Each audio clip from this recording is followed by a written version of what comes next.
semalam kita sebut dua perkara yang sewajarnya kita ambil berat apabila kita menasihati seseorang, dan insya-Allah pada pagi ini kita sebut dua lagi perkara yang sewajarnya kita ambil kira, ya, atau ambil berat apabila kita ingin menasihati seseorang.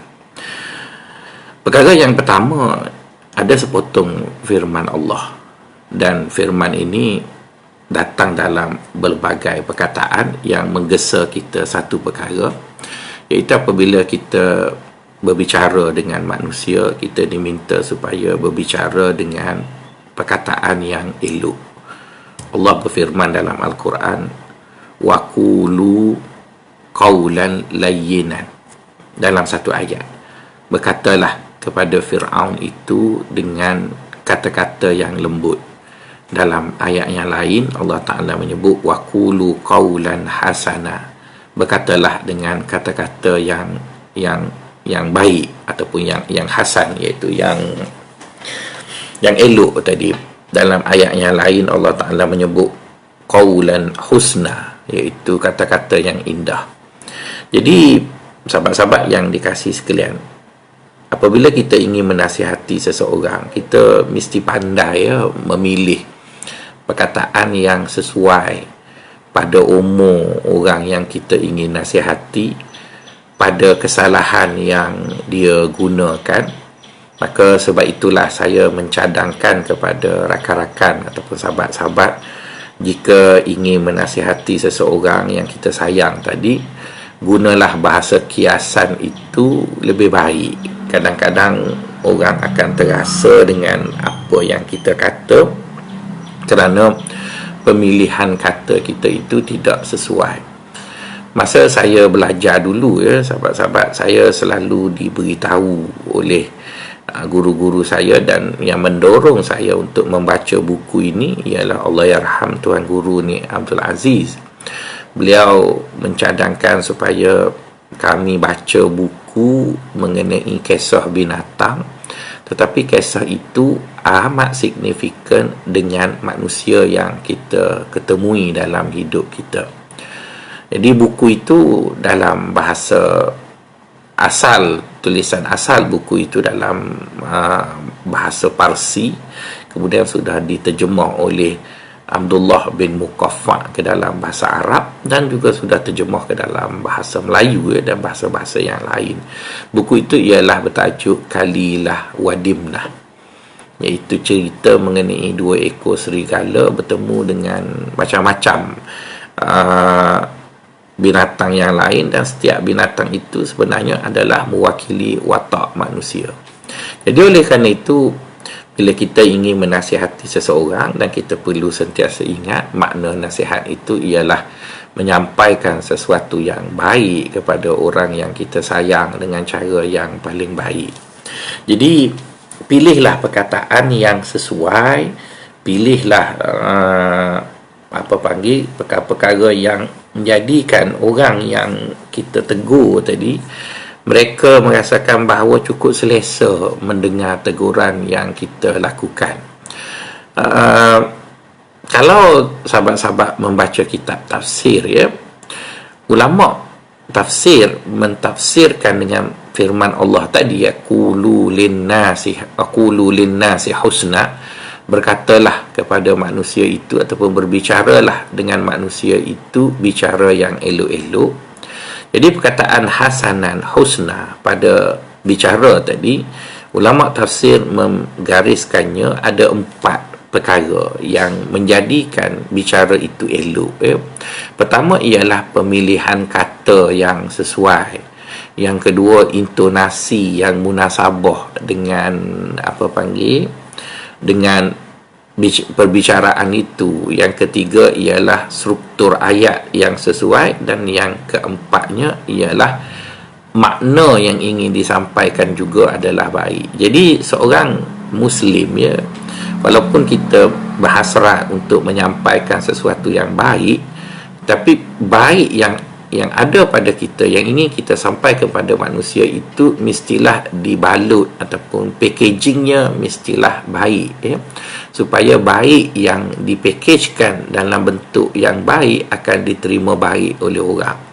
Tetapi kalau baik sahaja yang kita nak beri pada seorang tetapi packagingnya buruk dan tidak menarik, ya, maka kita takut sangat-sangat kesan daripada nasihat itu menghasilkan sesuatu yang tidak sepatutnya berlaku. Sahabat-sahabat yang dikasihi sekalian, mari saya bawa sahabat-sahabat dengan contoh yang mulia, iaitu baginda sallallahu alaihi wasallam apabila baginda berbual, ya, dengan seseorang dan berhasrat untuk membantu seseorang. Diceritakan, ya, dalam satu perperangan atau perjalanan, saya pun tidak ingat, ya, perjalanan peperangan itu peperangan apa, tapi yang pastinya baginda berbual dengan seorang sahabat nama dia Jabir, ya. Berbual dengan seorang sahabat namanya Jabir. Jadi baginda SAW duduk dalam satu ketumbukan tentera dan tiba-tiba baginda terlihat dari jauh ada seseorang yang tertinggal daripada kelompok tersebut. Jadi baginda SAW tunggu untuk bersama dengan lelaki yang tertinggal di belakang itu, dan sesampainya lelaki dekat Nabi, lelaki itu diperkenalkan namanya Jabir. Diringkaskan cerita, baginda SAW bertanya kepada Jabir, "Wahai Jabir, kamu ni orang muda, kenapa naik unta tua?"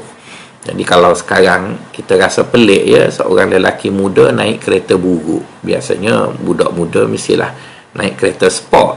Jadi Jabir ni orang muda naik unta tua. Jadi rasa pelik lah, rasa macam ada sesuatu yang tak kena, ya, pada kelakuan Jabir tadi. Jadi Jabir menjawab soalan Nabi tadi dengan tidak rasa bersalah, kerana baginda SAW bertanya kepada Jabir dengan suatu pertanyaan yang tidak memperlihatkan Jabir itu salah. Intonasinya betul, pemilihan kata yang yang sesuai dengan sapaan itu. Jabir kata, "Ya Rasulullah, ayah aku mati syahid dan meninggalkan 3 orang adik perempuan, dan aku ni keluarga miskin. Namun begitu aku ingin juga, ya, berjihad ataupun keluar berperang bersama kamu. Jadi oleh kerana hasrat aku itu membataskan pilihan aku, jadi akhirnya aku ada ini sahaja yang mampu aku beli untuk pergi berperang bersama kamu." Jadi baginda SAW fahamlah, ya, alasan Jabir itulah yang Jabir fikir, dan betul pada hemat Jabir tadi. Seperti yang saya pernah sebut sebelum pada ini, kita harus tahu kayu ukur orang yang kita nak tegur tadi, dia pakai kayu ukur apa dan kita pula pakai kayu ukur apa, ya.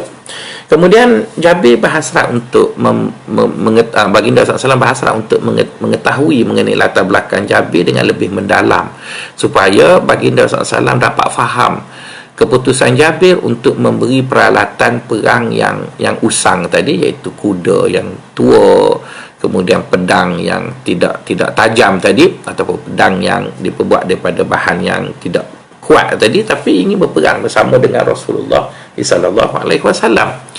Maka baginda SAW bertanya lagi tentang Jabir. Maka Jabir kata, "Ya Rasulullah, aku ni miskin. Allah SWT beri aku beban yang besar." Kemudian baginda tanya, "Kamu sudah berkahwin ke belum?" Jadi bila baginda SAW bertanya seorang lelaki muda sudah berkahwin ke belum, jadi lazimnya pada ketika itu seorang lelaki muda akan berkahwin dengan seorang anak dara. Itu biasanya lazim berlaku begitu. Jadi Jabir kata, "Tidak ya Rasulullah, aku sudah berkahwin, tapi berkahwin dengan seorang janda." Jadi keputusan Jabir itu dilihat pelik lagi. Tadi orang muda beli unta tua, itu pun dah pelik. Sekarang orang muda kahwin dengan perempuan tua, janda. Jadi baginda SAW tidak menegur Jabir, walaupun banyak hadis yang menunjukkan baginda sarankan kita umat Islam berkahwin dengan anak dara. Tetapi dalam kes Jabir ini, baginda SAW tidak kata, "Oh, tak betul tu Jabir, apa pakai barang second hand ke apa." Baginda SAW tidak mengatakan kamu tak betul buat keputusan tu. Sebaliknya baginda SAW ingin mendengar apa penjelasan Jabir di atas keputusannya untuk mengahwini seorang janda tadi. Jadi Jabir menjelaskan, kata Jabir, ya Rasulullah, ayah aku meninggalkan 3 orang adik perempuan yang masih kecil. Jadi aku berfikir bagaimana aku harus menyelesaikan urusan aku untuk berkahwin dan dalam waktu yang sama adik-adik aku dapat seseorang yang menjaganya. Jadi akhirnya Jabir membuat keputusan berkahwin dengan seorang yang lebih berusia, janda, kerana bila dia kahwin dengan janda, dia akan dapat 2 serentak, iaitu dia akan dapat isteri dan dia juga akan dapat ibu kepada adik-adik dia. Jadi itu pertimbangan Jabir. Ya, walaupun orang lain pada usia Jabir akan memilih untuk berkahwin dengan gadis muda ataupun anak dara, tapi Jabir telah membuat keputusan berasaskan situasi yang dia lalui. Jadi baginda SAW menyokong keputusan Jabir itu kerana baginda merasakan keputusan Jabir itu tepat. Lantas baginda SAW berhasrat untuk membantu Jabir. Jadi baginda berfikir macam mana je nak bantu Jabir, dan dalam waktu yang sama Jabir tidak merasa terhina kerana baginda beri bantuan, dan mungkin Jabir akan rasa malu seperti yang kita tengok hari ni lah, ya. Ramai orang bila dia nak bantu orang, diberi makanan kepada orang miskin tadi, sekampit beras dan beberapa, tetapi dia ambil gambar orang miskin tu. Jadi bila dia ambil gambar orang miskin, dia pun tayanglah sana sini. Jadi sebenarnya dia telah melakukan 2 perkara yang pada saya kurang wajar lah, ya. Pertama, dengan dia bawa letak begitu banyak gambar-gambarnya mengagihkan makanan pada orang miskin, dia akan memperlihatkan bahawa kononnya dia orang baik. Dan yang kedua, sikit sebanyak kita telah memalukan orang yang menerima pemberian itu, oleh kerana penerima pemberian itu kerana dia terlalu perlu untuk mendapat bantuan itu, maka mungkin dia rasa tak apalah, dia malu sedikit asalkan dia dapat apa yang diberi. Tapi perlu kita ingat, ya, bahawa maruah seseorang itu dalam kefahaman kita pengajian maqasid syariah berada pada kedudukan yang lebih tinggi daripada harta. Maksudnya harta itu berada di bawah, lebih rendah daripada maruah seseorang. Jadi baginda SAW memahami akan konsep itu. Jadi baginda SAW tak mahu Jabir merasa tersinggung, ya, kerana baginda bantu dia dan memalukan, dan baginda sendiri pun bukanlah ambil gambar Jabir dan upload dekat wall Facebook lagi. Ini hanya bersembang pun baginda SAW tidak mahu mengguris hati Jabir dengan alasan kononnya baginda membantu Jabir tadi. Lantas baginda SAW lihat kepada kuda Jabir tadi, unta Jabir tadi, maka baginda kata, unta kamu ni cukup hebat lah. Baginda puji unta Jabir tadi. Jadi bila unta Jabir yang sudah tua tadi dipuji oleh Nabi, maka Jabir merasakan unta dia tu ada harga. Sedangkan baginda SAW ingin membantu Jabir, maka Jabir pun menafikan apa yang disebut oleh Nabi dengan penafian yang bermaksud cuba meredakan apa yang dia sangka tadi. Jadi baginda SAW berkata pada Jabir, wahai Jabir, jika kita berdua ini kembali dalam keadaan selamat, iaitu tidak mati dalam peperangan, aku ingin beli unta kamu ini. Jadi Jabir kata, ya Rasulullah, kenapa nak beli unta saya ni, dah tua dan sebagainya. Kata baginda, ya aku nak beli, kamu sebut je lah berapa harga. Jadi Jabir pun sebutlah unta dia tu dia nak jual dengan jumlah 10 dirham ke. Jadi baginda SAW terus berkata kepada Jabir, ya aku setuju kamu jual unta tu pada aku dengan harga yang kamu sebut, dengan satu syarat. Jadi Jabir kata, apa syaratnya ya Rasulullah? Iaitu aku nak bayar 12 dirham. Oh, Jabir kata, kalaulah saya nak jual 10, baginda nak beli 12, saya setuju je lah. Jadi baginda SAW cakap lagi, kalau kamu bersetuju nak jual unta kamu dengan 12 dirham, aku setuju beli dengan satu syarat. Jadi Jabir pun tanya, apa syaratnya? Iaitu aku nak bayar kamu dengan 15 dirham. Jadi Jabir makin gembira kerana dia menawarkan dengan harga yang munasabah bagi dia. Nabi telah membayar lebih, dan bila setuju dengan bayaran lebih, Nabi nak bayar lebih lagi. Jadi sebenarnya Nabi ingin beri duit je kepada Jabir, tapi tidak beri dengan perkara yang memalukan Jabir. Diringkaskan, akhirnya unta itu dibeli dengan 3 kali ganda harga yang ditawarkan. Jadi sahabat-sahabat yang dikasihi sekalian, itu ialah satu contoh ya daripada baginda sallallahu alaihi wasallam memperlihatkan kepada kita bahawa bila kita ingin menasihati seseorang, kita perlu memilih perkataan yang sesuai untuk kita sebut ketika mana nasihat itu berjalan. Ada kala kita memujinya terlebih dahulu, tapi yang pentingnya ialah orang yang ditegur itu, mereka merasai bahawa dia tidak ditegur dan kebaikan itu sampai kepada orang yang ingin kita tegur. Maka sebab itu berkali-kali saya nyatakan, jika kita tidak sayang kepada seseorang, kita jangan terlibat untuk menasihati seseorang, kerana tidak sayang itu tidak akan menjadikan kita termotivasi untuk memilih sesuatu yang terbaik, cara yang paling baik kepada orang yang kita ingin nasihat tadi. Sebab tu kalau sahabat-sahabat lihat ya, bagaimana parti pembangkang, mereka kononnya menasihati pemerintah. Tak kiralah mana-mana pihak pembangkang. Kalau dulu sebelum COVID itu yang membangkangnya ialah PN dan yang memerintahnya PH, dan sekarang yang membangkangnya PH, yang memerintahnya PN. Apapun wadah perjuangan politik, kita dapati orang politik apabila dia menyatakan kononnya dia ingin menegur, maka teguran yang kita lihat di sana ialah bukan suatu teguran yang boleh diambil contoh. Mereka akan mengaibkan orang yang ditegurkan dan sebagainya.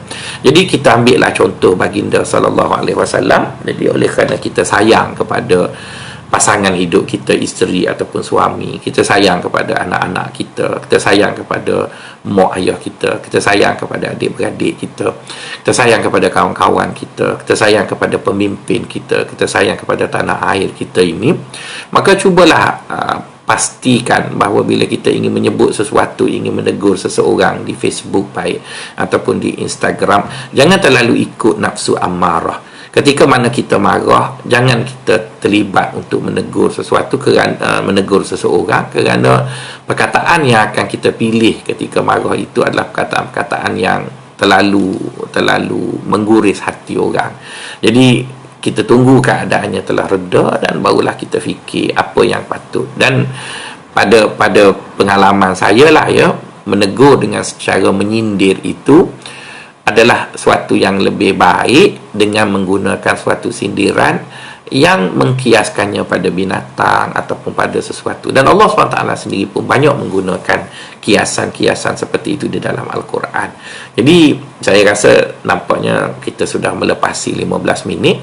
Jadi pagi ini kita hanya dapat sebut satu saja, iaitu apabila kita ingin menasihati seseorang, pilihlah perkataan yang baik, yang sesuai, dan perkataan waqulu linnasi husnan. Kalau sahabat-sahabat tengok dalam tafsir, ada 4 ciri perkataan yang elok itu. Pertama, intonasinya sesuai, perkataan-perkataan yang dipilih pula sesuai, disusun dalam satu rangkap ayat yang sesuai, dan akhirnya mengandungi makna yang baik dan layak bagi seseorang untuk mendengarnya.